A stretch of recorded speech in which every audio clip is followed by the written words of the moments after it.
Assalamualaikum warahmatullahi wabarakatuh. Selamat berjumpa kembali para pemirsa dan pendengar di seluruh Nusantara. Semoga kalian selalu dalam lindungan Tuhan Yang Maha Kuasa.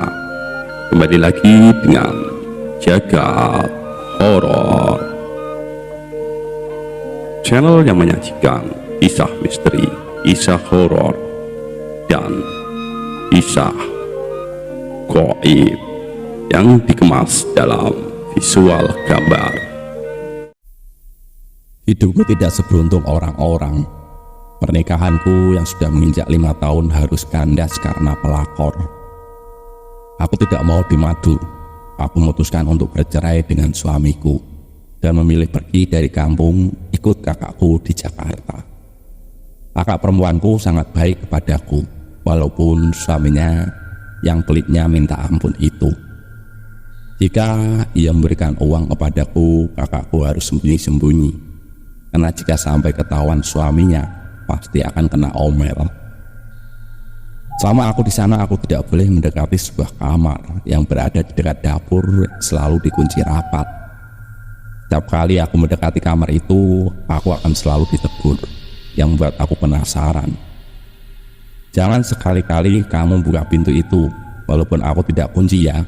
Itulah yang selalu kakakku pesan padaku. Kalau aku sudah dibilangin begitu, aku hanya bisa diam dan menurut. Akan tetapi, rasa penasaranku semakin menjadi-jadi. Kenapa kamarnya tidak boleh dilihat dan tidak pernah boleh dibersihkan sama sekali.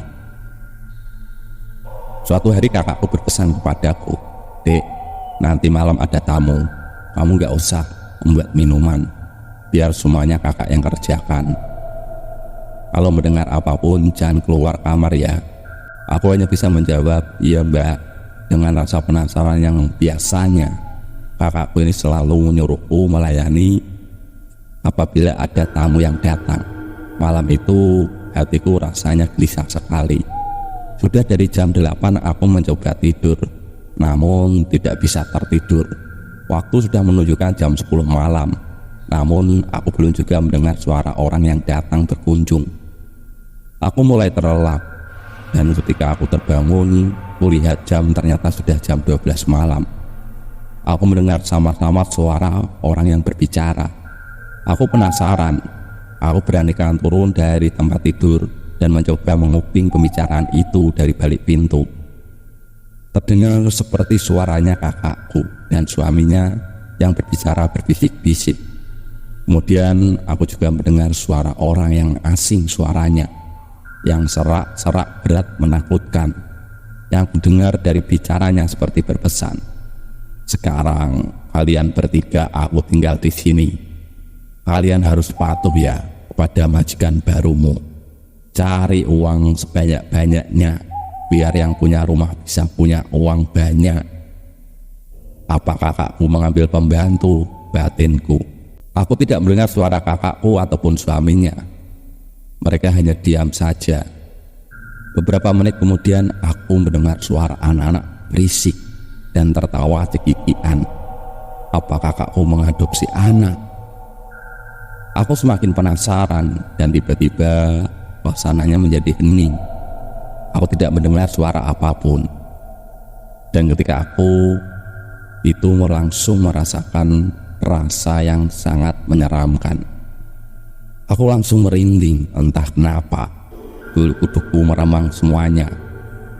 Aku kembali ke ranjangku mencoba untuk tidur lagi. Namun malam itu terasa panjang. Aku tidak bisa tertidur. Setelah menjelang subuh baru bisa tidur. Bangun-bangun sudah terang benderang. Kemudian aku bersih-bersih badan dan ke dapur untuk menyiapkan sarapan. Namun ternyata kakakku sudah berada di dapur, yang biasanya tidak pernah melakukan pekerjaan dapur semenjak aku di sana. Kulihat kakakku sedang membuat bubur. Kemudian aku berkeliling ke seluruh ruangan mencari suara tadi malam, anak-anak kecil, suara yang kudengar semalam. Namun tidak ada apapun. "Maaf mbak, aku kesiangan. Aku kok tiba-tiba kangen kampung, pengen nengok ibu. Boleh nggak mbak?" kataku sambil menghampiri kakakku. Sambil mengaduk bubur, kakakku berkata, "Sudah hampir Ramadan kok, nanti aja Lebaran pulang kampungnya." Aku hanya diam dan menurut saja, tidak membantah sama sekali. Kemudian aku pun meneruskan memasak seperti biasanya. Kakakku masih menyiapkan bubur di piring, kemudian bubur itu dijadikan 3 piring. Dan bubur yang masih panas itu segera ia kipasi. Aku penasaran. Dan aku pun memberanikan diri bertanya, "Kok membuat bubur untuk siapa sih, Mbak?" "Sudah, kamu tidak usah banyak tanya. Yang penting kamu ikut aku serba kecukupan."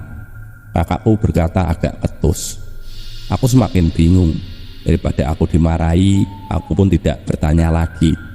Semakin herannya, bubur itu telah disiapkan, lalu dibawa kakakku menuju kamar dan dekat dapur itu, yang tidak boleh aku memasukinya. Cukup lama kakakku berada di dalam kamar itu. Setelah keluar dari kamar itu, kakakku menghampiri aku dan berpesan yang membuat aku bingung. "Kamu harus janji ya, nanti kalau kamu melihat atau mendengar sesuatu, jangan pernah bilang kepada siapapun jika kamu masih ingin ikut kakakmu ini. Sudah, sana kamu selesaikan tugasmu. Aku nanti sarapan di toko saja." Kemudian ia pergi ke kamar mandi untuk bersiap-siap menuju tokonya yang berada di pasar. Kakakku ini memiliki usaha toko kelontong yang dikelola bersama suaminya di pasar induk. Pagi itu aku tidak melihat kakak iparku, mungkin sudah berangkat duluan ke pasar. Semenjak itulah kakakku selalu membuat bubur sendiri di pagi hari dan dimasukkan ke kamar misterius itu. Aku sebenarnya penasaran dan ingin melihatnya, namun aku juga merasa takut jika ketahuan. Namun serapi-rapinya menyimpan bangkai pasti tercium juga. Pernah di suatu hari, kakakku bangun kesiangan dan harus buru-buru ke toko. Karena tidak sempat membuat bubur, aku disuruh membuat bubur dan membawa ke kamar rahasia itu. Kakakku berpesan, "Kalau kamu melihat sesuatu jangan kaget dan jangan membuat mereka takut." Setelah itu kakakku pergi. Aku langsung membuat bubur. Dalam hati aku bertanya, siapa yang ingin dikasih bubur? Setelah selesai membuat bubur, terus aku kipasi seperti kakakku saat membuat bubur. Entah kenapa hatiku berdebar-debar saat melangkah ke kamar itu. Dengan pelan-pelan aku membuka pintu kamar itu. Tanganku tiba-tiba gemetaran sendiri. Terlihat suasana yang gelap, tidak ada cahaya sama sekali. Bukannya aku langsung menaruh di depan pintu itu sebagaimana pesan kakakku. Dengan penasarannya mataku menelusuri setiap sudut kamar itu. Aku langsung menjerit gemetaran. Di salah satu sudut kamar itu, aku melihat pemandangan yang mengerikan. Ada anak-anak kecil yang telanjang bulat sambil memegangi perutnya seperti orang kelaparan. Kemudian bubur itu langsung aku taruh dan aku segera keluar dan menutup pintu itu. Aku merasa shock berat dan mencoba mengatur nafasku yang memburu. Terdengar suara yang tidak asing yang pernah kudengar. Dari dalam kamar itu, mereka tertawa cekikian dan berebut makanan, seperti bahagia telah mendapatkan makanan. Semenjak itulah kakakku semakin kaya. Kakakku bisa membeli mobil, belanja macam-macam, membeli tanah. Mereka menjadi bergelimang harta. Akan tetapi, aku melihat keanehan di diri kakakku. Aku melihat dia semakin kurus dan pucat. Karena tertutup make up yang tebal, semuanya tidak terlalu mencolok. Namun aku mengenalnya. Dia lebih kurus dan seperti tidak sehat. Pernah di suatu malam, tiba-tiba aku ini terbangun dan ingin kencing. Ketika hendak ke kamar mandi, aku melewati kamar rahasia itu. Tiba-tiba terasa udara lembab dan dingin. Aku mendengar suara orang yang lagi kesakitan. Tidak lain itu suaranya kakakku. Sudah, berhenti ya. Aku sudah tidak kuat. Jangan nyusut terus dong. Gantian satu persatu. Jangan berebut begitu. Sudah ya. Masa dari tadi kalian tidak kenyang-kenyang? Aduh, badanku rasanya sakit. Terdengar suara kekikian yang senang sekali dari dalam kamar itu. Ingin rasanya aku masuk ke dalam dan menolong kakakku. Lagi-lagi aku takut dan tidak punya nyali. Karena tidak tahan mendengar tangis kakakku, aku langsung ke kamar mandi. Setelah keluar dari kamar mandi, ingin kembali ke kamarku, aku sudah tidak mendengar suara lagi, sepi. Ketika aku melewati kamar kakakku, aku mendengar mereka seperti lagi berantem. Terdengar suara kakakku, "Sudah mas, kita sudahi saja ya, aku sudah tidak kuat." Kakak iparku berkata, "Kamu harus mau menjalaninya." Katanya bosan hidup miskin. Sudahlah, jangan mengeluh terus. Akhirnya aku paham. Ternyata kakakku melakukan pesugihan dengan tuyul. Syaratnya, dia harus selalu memberikan bubur setiap pagi, dan kalau malam harus menyusui sampai kenyang. Aku tidak bisa membayangkan bagaimana rasanya menyusui 3 tuyul itu yang mengerikan. Kakakku hartanya memang banyak, tapi apalah gunanya jika tidak bisa menikmati hidup.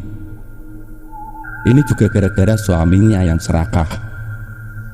Tiba-tiba aku punya rasa iba kepada kakakku. Aku tekadkan apapun resikonya. Aku sudah tidak kuat melihat kakakku tersiksa.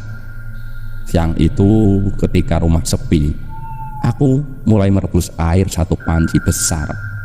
Setelah mendidih, kemudian aku angkat dan kubawa pelan ke kamar di mana tempat sembunyinya tuyul itu. Aku membuka pintunya pelan-pelan.